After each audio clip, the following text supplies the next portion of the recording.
Amen. That's what we're talking about today, and what we're talking about in this new message series called Death to Selfie.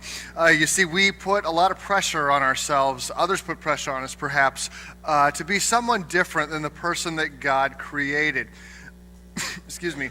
And so we're using selfies in this as kind of an illustration. We'll talk more about that in a little bit. And if you're here and you're saying, oh no, like I shoot lots of pictures of myself, is this going to be like some big condemnation of everyone? No, that's not what it's about, right? So fear not, right? If you're one of those folks who loves to post all kind of pictures of yourself, like say in your car, like this guy here, or you like to post pictures of yourself with your favorite beverage, talking about how you can't live without it, or perhaps pictures of yourself in the bathroom. Don't worry, we're not here to condemn you for the next 4 weeks, okay? That's not what this is about. Now, for some, you may be here saying, I don't even understand this whole selfie business. What is this all about? Well, don't worry, we've got a video to help you understand. So let's check this out.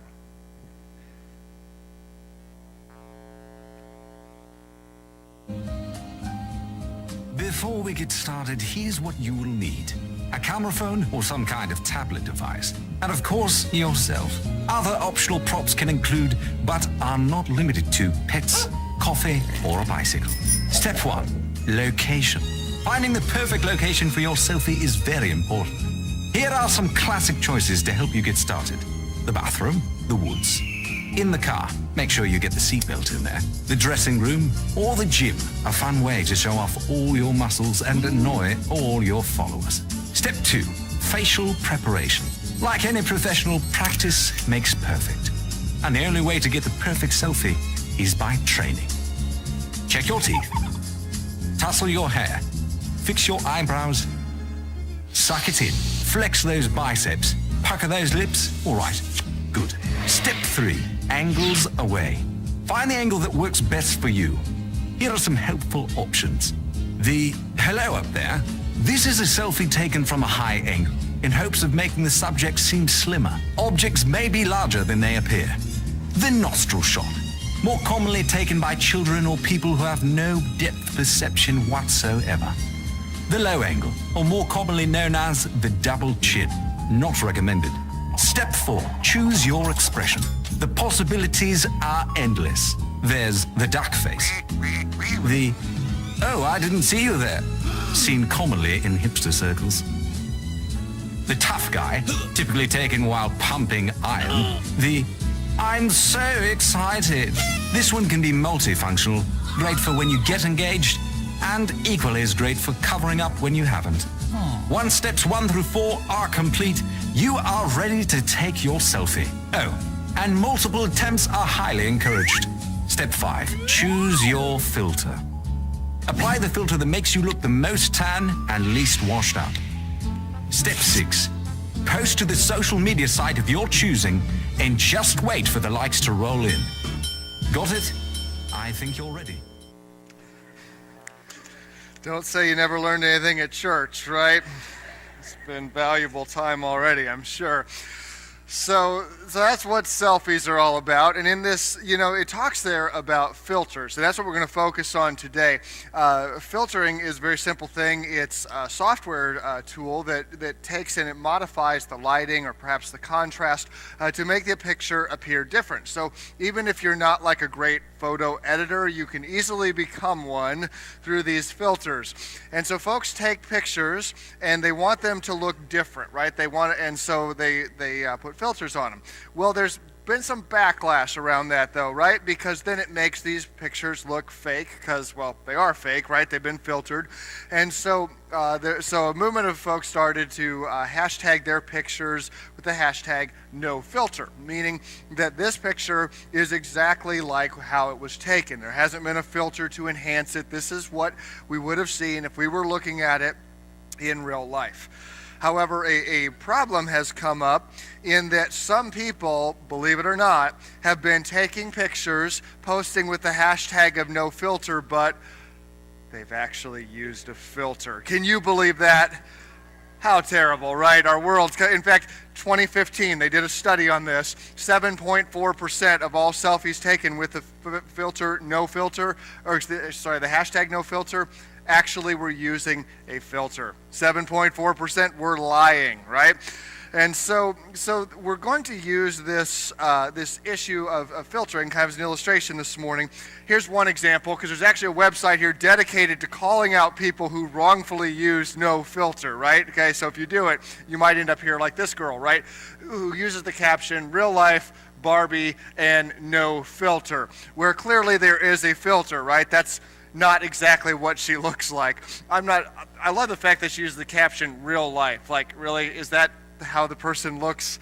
I'm going to guess no. I mean, I wonder if God looks at that and like, did I do such a bad job with you the first time around that we had to go with that? Because that doesn't look even close to real. And so folks use these filters to change things, change the way that things appear. A selfie, your notes tell you, illustrates the conflict between who I think I'm supposed to be and who I really am. That's what we're using selfies for in this series, to illustrate this conflict, like we sang about in the Pressure song, this conflict between who I think I'm supposed to be and who I really am. Selfies illustrate our desire to be somebody that we're not, to try to live up to expectations, to modify ourselves in whatever way needed to be more of what we think others want us to be. And in this series, we're going to study a guy named Jacob in the Old Testament. Great story, his life's incredible, and he struggles with God. He struggles with God in many different ways, and he struggles with himself to find out who he's really supposed to be. And so we're going to have a lot of fun along the way and learn some things that I think will be very relevant to us. Because many of the struggles that Jacob went through, we go through our own versions of this. So for Jacob, the challenges come even before he's born. Check this out, Genesis 25, verse 21. Isaac, that's Jacob's dad, pleaded with the Lord to give Rebekah, his mom, a child because she was childless. So the Lord answered Isaac's prayer, and his wife became pregnant with twins. But the two children struggled with each other inside the womb. Now, isn't this crazy, right? This would be the worst ultrasound ever, would it not? I mean, I remember when we went to get all our ultrasounds, I was just praying, saying, God, please let there just be one. I don't know if I can handle more than one of these invasions at a time, right? And so for those of you who've had multiples, I have so much respect for you because, wow, that's an incredible amount of work. But she not only had multiple kids, but the Bible tells us they're like wrestling inside of the womb, which is a really bad sign when they become teenagers someday, right? I mean, if we're fighting in utero, it's only going to go downhill from there. And so her response is interesting. So she went to the Lord about it. Why is this happening to me? She said. We go from, please God, give me a baby, to why is this happening? Which is the prayer of every pregnant person at some point, right? What is this happening, God? We could have saved this passage for Mother's Day, but I guess I missed on that one. So 23, the Lord told her, the sons in your womb will become two rival nations. One nation will be stronger than the other. The descendants of your older son will serve the descendants of your younger son. Now that's not normal. It's saying that the older son, the firstborn, is going to serve the younger son. And see, in our day, that, okay, fine, birth order, it kind of is what it is. But in their day, birth order was extremely significant because it actually had financial ramifications, because it was very important to them to pass on the family name and the family business. And this was done by bestowing on the firstborn son the majority of the estate, so that we knew that at least one person could support the family. Because if we split it up too many ways, there might not be enough to successfully do that. It was not like today where you grow up and then you can start your own business, or you can go work for somebody, or you can go to college, and whatever. In those days, you generally worked for dad and kept working for dad and eventually took over. okay? So the older son would usually get the bigger share, usually between 2/3 and 3/4 of the inheritance the older son would get, and everybody else would divide the rest. Is that fair? No, but it's how they operated, okay? So it was a very strange prophecy here that God gives to them. Verse 24, so when the time came, the twins were born. The first was very red at birth. He was covered with so much hair one would think he were wearing a piece of clothing. Now that's weird, isn't it? It's okay to say that's weird. That's not normal, what we're reading about here. So they named him Esau, which means red, okay? So, but you just wait, the names will get even less creative. So the other twin born was born with his hand grasping Esau's heel. So they called him Jacob. The name Jacob literally means heel grabber, right? Way to go, Dad. You put a lot of thought into this. Isaac was 60 years old when the twins were born, okay? So Jacob gets the name heel grabber. Another translation for it actually means supplanter, someone who's trying to get what is not his. And see, what's happening here, this is a big deal, because you've got two twins being born, and the order in which they're born is going to establish a whole lot about their future, okay? And so Jacob is the second one born, and true to form, he's like trying to pull Mr. Esau back, right? Like he wants to be the firstborn. So he will forever be known as the heel grabber, okay? So this is how he's established from the get-go. So Jacob, from his earliest days, before his first conscious moment, he is living in a me first world. He is trying to promote himself over everybody else. He's trying to take what's even not rightfully his. That's the way that Jacob lives. We're going to see this play out in many ways throughout his life. And one of the notes in your bulletin we learn from Jacob is that me first is miserable. Me first is miserable.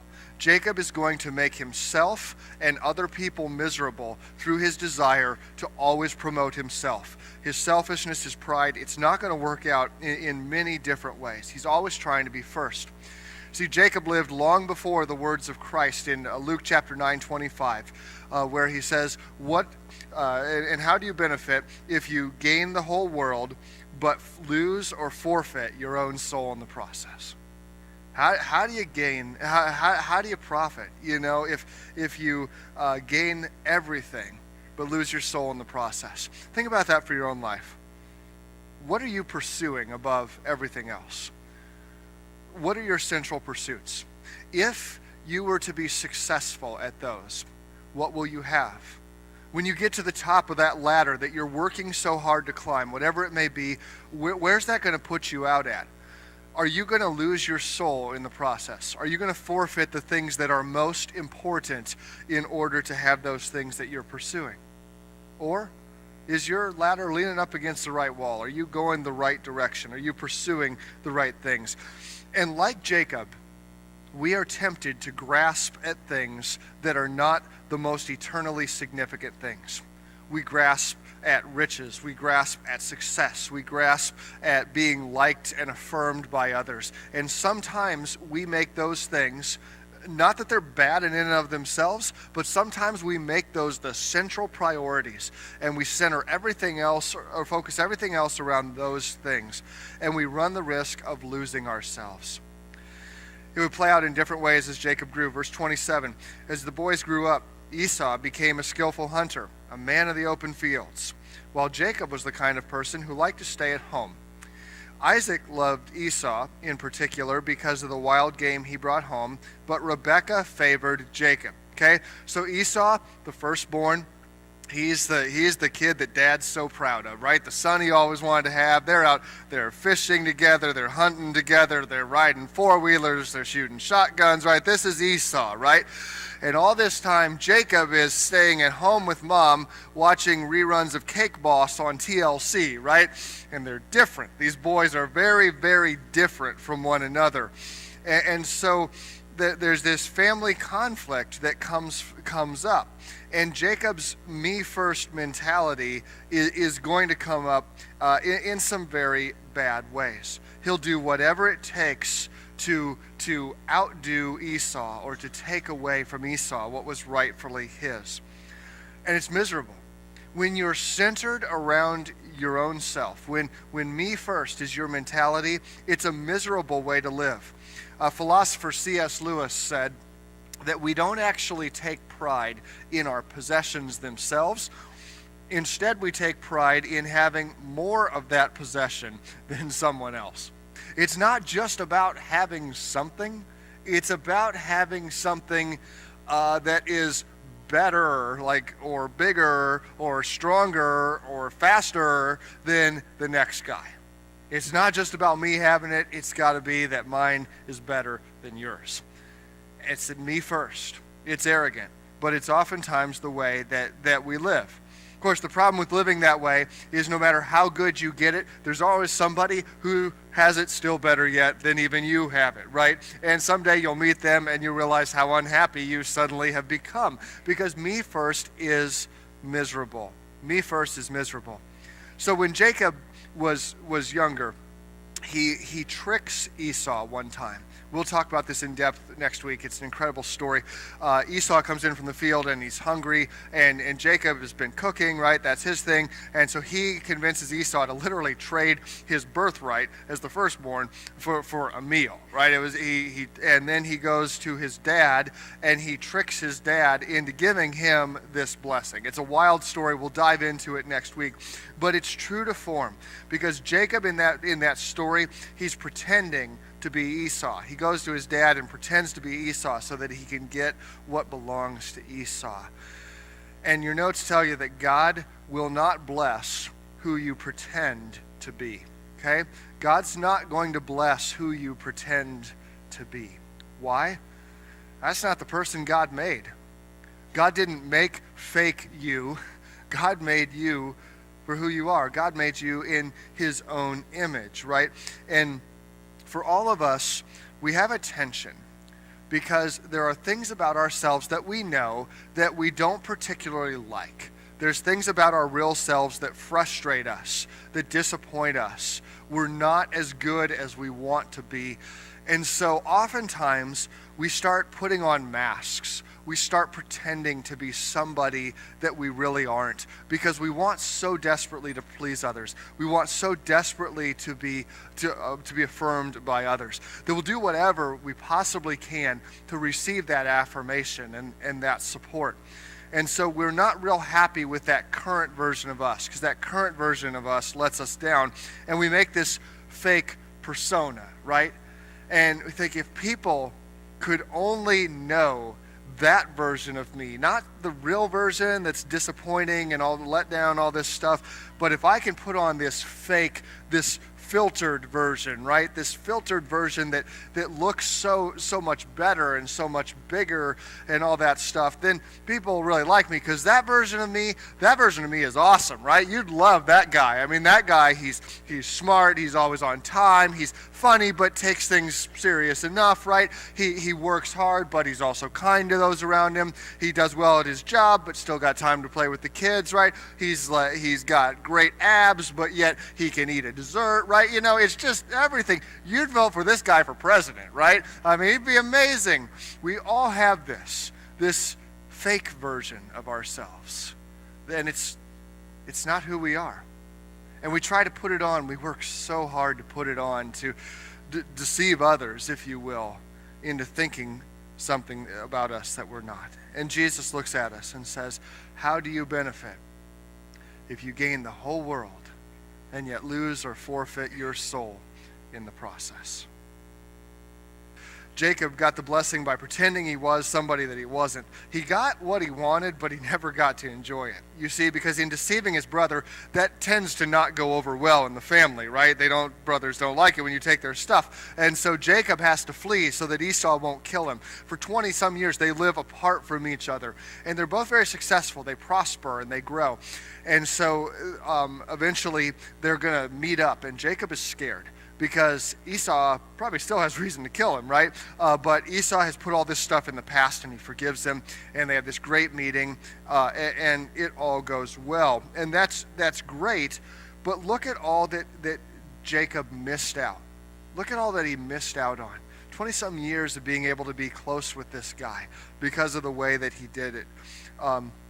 You know, friends, God is not going to bless the person that you're pretending to be, because he loves you for who you are. Jesus didn't die to save your selfie, right? He died for the real version of you. He loves the authentic version of you. And here's the problem. We often misunderstand this because we say, okay, so I'm just supposed to be me, like the most authentic version, right? Just the totally unfiltered.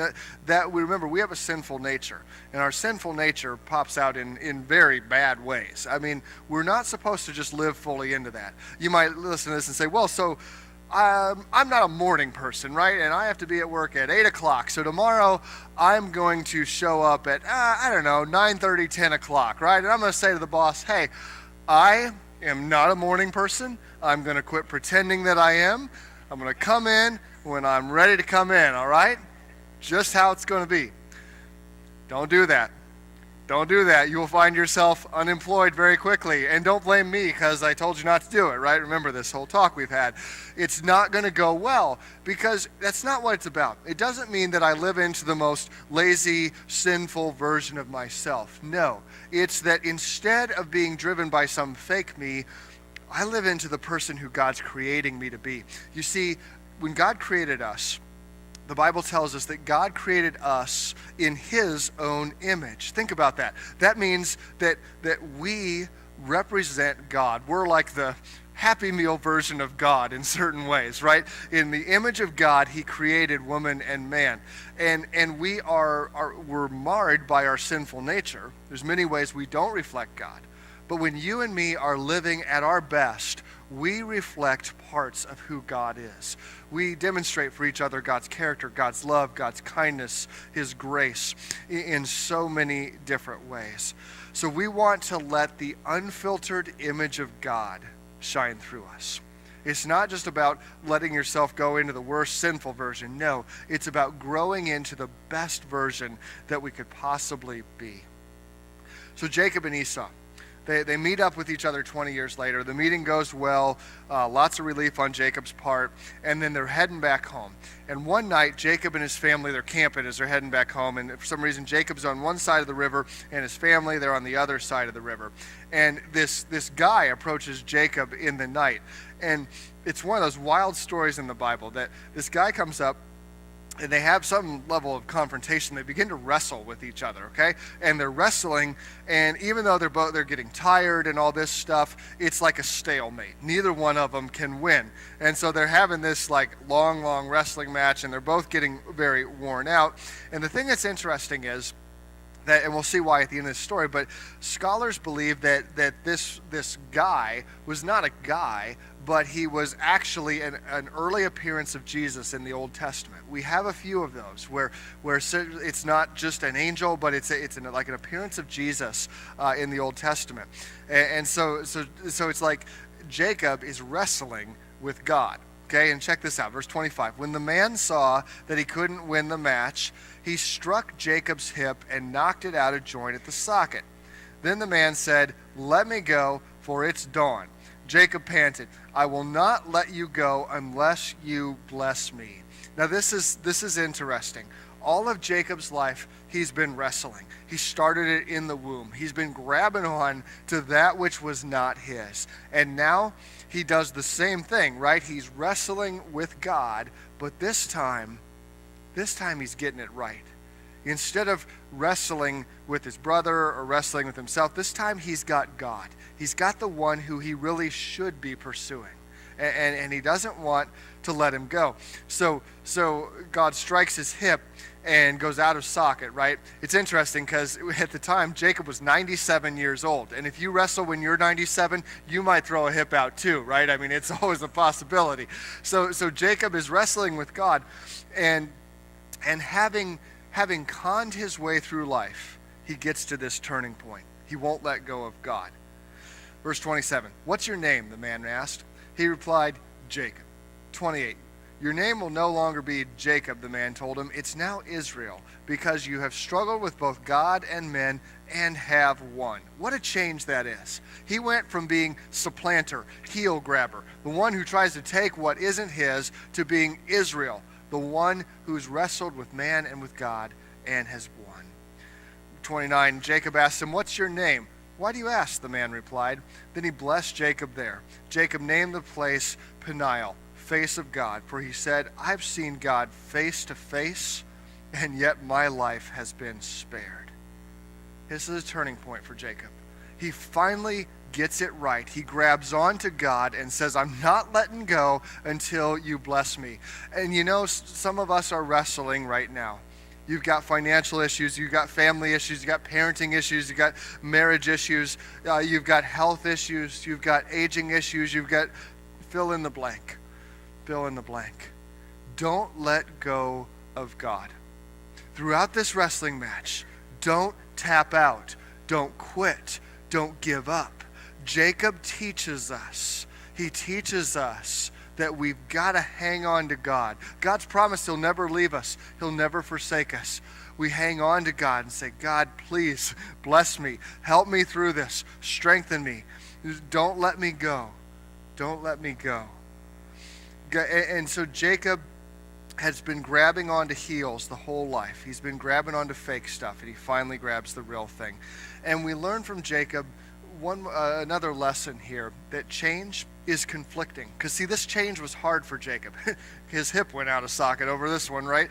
But change for us is hard. This wrestling match is hard. And when we really change from being the filtered fake self to the unfiltered image of God, there's going to be some conflict, there's going to be some challenges, and that's okay. There's going to be some wrestling. That's okay.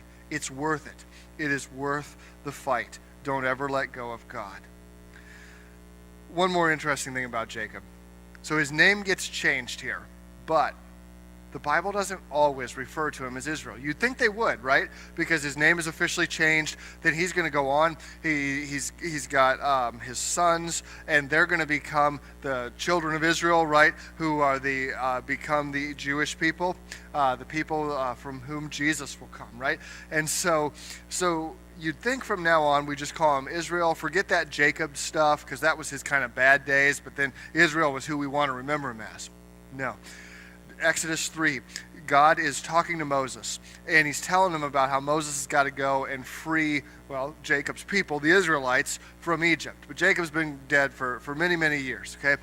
And God identifies himself, because Moses is like, really? I got to go do this? Who am I going to say sent me? Who sent me on this crazy mission to tell Pharaoh to let my people go? And God said, tell them, the Lord, the God of your ancestors, the God of Abraham, the God of Isaac, and the God of Jacob has sent me to you. And we see, friends, that God is the God of Jacob too. It's interesting, right? He intentionally identifies himself as the God of the messed up guy who did all this stuff wrong, who stole the birthright from his brother, who deceived others, all these different things. He says, I'm the God of that one too. I'm not just the God of Israel, I'm also the God of Jacob. And friends, God is your God today too. You may find yourself in a very Jacob-like position in life. Well, it's okay. God is the God of Jacob. Grab onto him and don't let go, and keep following him. Keep following him, because God is the God of Jacob. You know, following Jesus is one of the greatest things we can get to do. It will change your life. Maybe you're here and you're saying, I want to talk to somebody more about that. Shoot me an email this week. I would love to talk with you more about that. It's just the best decision you can make. Would you pray with me? Jesus, thank you so much that you loved us, that you gave your life for us. God, I thank you that you are the God not just of Israel, but the God of Jacob as well. Lord, I pray that you would meet us in our wrestling matches. God, for that person here who's here today and who's ready to give up, God, would you give them the strength to never give up, to not tap out. God, give us this day our daily bread. We need you to strengthen us for this journey. For God, we love you and pray this in your holy name. Amen.